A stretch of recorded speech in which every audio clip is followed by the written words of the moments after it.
یہ تو ہم سبھی جانتے ہیں کہ مخالفین اور حاسدین کی جانب سے کبھی کبھی جو ہے وہ سفلی عاملین کے ذریعے وہ لوگ بندش کروا دیتے ہیں،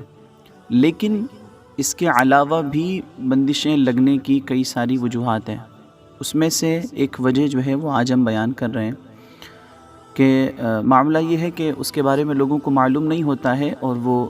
اسی گمان میں رہتے ہیں کہ کسی نے حاسد نے یا کسی دشمن نے جو ہے ان پر بندش کروائی ہے، یا وہ لوگ ایسے لوگوں کے پاس پہنچ جاتے ہیں جو کہتے ہیں کہ ہاں آپ پر بندش تو ہے، کیونکہ بندش لگی ہوتی ہے تو بندش ظاہر ہوتی ہے۔ اب یہ ہے کہ وہ کسی اور کا نام، کبھی کبھی ایسے حضرات بھی ہیں جو لے لیتے ہیں کہ کسی نے آپ پر کروایا ہے کچھ، کیونکہ یہ نہیں معلوم ہوتا ہے کہ بندش لگنے کی اور بھی بہت ساری وجہ ہوتی ہے، جس کے نتیجے میں بہت سارے نقصانات کا سامنا کرنا پڑتا ہے۔ تو آج انہی وجوہات میں سے ایک وجہ ہم یہاں پر یہ بیان کریں گے کہ بندشیں خود بخود کیسے لگ جاتی ہے۔ تو اب اس میں جو ہے وہ یہ ہے کہ ایسے مریض جو عاصبی ہیں، یعنی کہ وہ حضرات جن پر عاصب مسلط ہے، یا وہ جناتی مریض ہیں، یا ایسے گھر جو عاصبی ہے کہ وہاں پر شیاطین اجنہ موجود ہیں۔ اب اگر عاصبی مریض یا عاصبی گھر، تو وہاں پر جو ہے اکثر و بیشتر خود بخود بندشیں لگ جاتی ہیں۔ اس کی ایک وجہ یہ بھی ہے کہ اگر کبھی ایسا ہوتا ہے، کیونکہ وہ شیاطین اجنہ کچھ نہ کچھ جانتے بھی ہیں، بعض ایسے ہوتے ہیں اس میں لیکن وہ شرارتیں کرتے ہیں، لیکن اس میں کچھ ایسے بھی ہوتے ہیں جنہیں جادو کرنا آتا ہے، تو اب یہ ہوتا ہے کہ وہ وہاں پر خود بخود جو ہے وہ بندش لگا دیتے ہیں، تو وہاں پر خود بخود بندشیں لگ جاتی ہے۔ یا کبھی ایسا ہوتا ہے کہ وہ شیاطین وہاں پر موجود ہے، اس کے باوجود بھی یہ ساری چیزیں جو ہے وہ سامنے آتی ہیں۔ نتیجہ اب اس کا کیا ہوتا ہے؟ ہر کام میں رکاوٹیں شروع ہو جاتی ہے، مشکلات کا پیدا ہونا شروع ہو جاتا ہے، گھر کا سکون ختم ہو جاتا ہے، حتیٰ کہ خاندان کے خاندان تباہ و برباد ہو جاتے ہیں،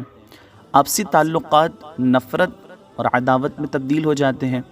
چلتے ہوئے کاروبار بند ہو جاتے ہیں، جو گھر کے اندر مرد اور جو لڑکے یا لڑکیاں ہیں تو ان کے رشتے نہیں آتے ہیں، یا یہ ہے کہ پہلے سے طے شدہ رشتے جو ہے وہ اچانک ٹوٹ جاتے ہیں، میاں بیوی ہے تو ان کے درمیان جو ہے وہ تعلقات آپس میں نفرتیں پیدا ہو جاتی ہے، حد یہ ہو جاتی ہے کہ طلاق تک کی نوبت آ جاتی ہے، اور یہ ہوتا ہے کہ اولاد نافرمان بھی ہو جاتی ہے، زندگیاں بالکل ایسے ناسور جیسے بن جاتی ہے، ہر وقت جو ہے وہ بے چینی کا، آپسی رنجشوں کا ماحول گھر کے اندر بنا رہتا ہے۔ تو اس سب کی وجہ جو ہے وہ یہ ہوتی ہے کہ گھر کے اندر جو ہے وہ خود بخود بندشیں لگ جاتی ہے، جس کے نتیجے میں بھی یہ ساری چیزیں ہوتی ہے۔ اب یہ ہے کہ جب کسی گھر کے اندر یہ سارے معاملات ہو تو انسان اگر کسی جو حضرات جانکار نہیں ہیں ان کے پاس چلے گئے، جو عامل نہیں ہیں، تو غیر عامل کے پاس اگر چلے گئے تو چونکہ انہیں اس بارے میں معلومات ہوتی نہیں ہے، اور تشخیص کرنا یہ کوئی کھیل نہیں ہے، جیسے کہ آج کل لوگوں نے کھیل بنا لیا ہے کہ کوئی بھی استخارہ جو ہے وہ کر لیتے ہیں، اور وہ سوچتے ہیں کہ ہم نے ساری معلومات کر لی، جبکہ یہ ساری چیزیں ظاہر نہیں ہوتی ہے۔ اس کے لیے جو ہے ایک عامل کا ہونا بہت ضروری ہے کہ اسے ان ساری چیزوں کی معلومات ہو، تو وہ ان تک پہنچ سکتا ہے، ورنہ یہ ہوگا کہ آدمی نارمل استخارہ کرے گا اور اس میں اگر جادو کے اثرات ظاہر ہوئے تو اب یہ ہے کہ وہ ان کا جواب یہی ہوگا کہ آپ پر جو ہے کسی رشتہ دار نے یا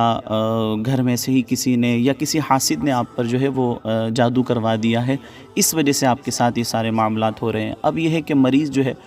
جو آیا تھا ان سے پوچھنے کے لیے سائل، وہ بدگمانی کا شکار ہو جاتا ہے، اور اسے یوں لگتا ہے کہ ہاں شاید میرے کسی دشمن نے ہی یہ کیا ہے، حالانکہ اس کا معاملہ کچھ اور ہوتا ہے۔ اب یہ ہے کہ وہ جب مرض نہیں پکڑ میں آیا تو اس کا علاج کیسے ہوگا؟ اسی لیے تو کہتے ہیں نا کہ اس معاملے میں جس طریقے سے جسمانی امراض میں علاج کا صحیح طریقہ یہ ہے کہ مرض معلوم ہو جائے تو پھر دوا نکل جاتی ہے، اسی طریقے سے روحانی علوم میں بھی ہے کہ روحانی معاملات میں بھی یہی ہوتا ہے کہ جب تک مرض نہیں معلوم ہوگا تب تک آپ دوا نہیں نکال سکتے ہیں، اور اس کے بعد یہ ہوتا ہے کہ وہ لوگ مارے مارے پھرتے ہیں، ہزاروں لاکھوں کا ان کا نقصان ہو جاتا ہے، اس کو دیے اس کو دیے اس کو دیے۔ تو بہرحال ہمارا مقصد یہ تھا کہ آپ کو اس بات سے آگاہ کرنا کہ بندشیں خود بخود بھی لگتی ہے۔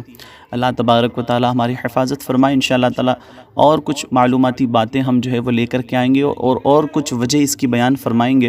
کہ جس میں ہم آپ کو بتا سکیں کہ بندشیں خود بخود کیسے لگتی ہیں۔